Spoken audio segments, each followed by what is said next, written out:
আসসালামু আলাইকুম, this is my Molla rider. সবাই কেমন আছেন? আশা করি সবাই ভালো আছেন। আলহামদুলিল্লাহ, আমিও ভালো আছি।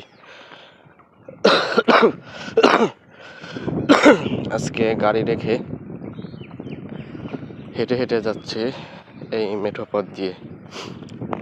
পাশে নদী, বাম পাশে, আর ডান পাশে হচ্ছে মাঠ। এখন মাঝখান দিয়ে একটা রাস্তা,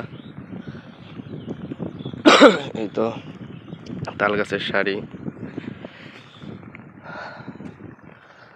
সুন্দর বাতাস আসছে।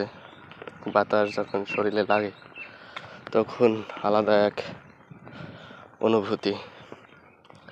বিশেষ করে এই যে যারা মাঠে কাজ করতেছেন, এরা যে যে সমস্ত গাছ আছে একটু বড়, গাছের নিচে ছায়া আছে, ওই সমস্ত গাছের নিচে এসে বসে, তখন এত সুন্দর বাতাস, আল্লাহ তাআলার নিয়ামত, তাতে প্রতিটা কৃষকের শরীর খুব শীতল করে দেয়।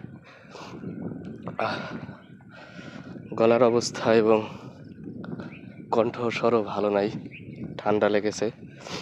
সবাই দোয়া করবেন যেন আল্লাহ তাআলা খুব দ্রুত শেফা দান করেন।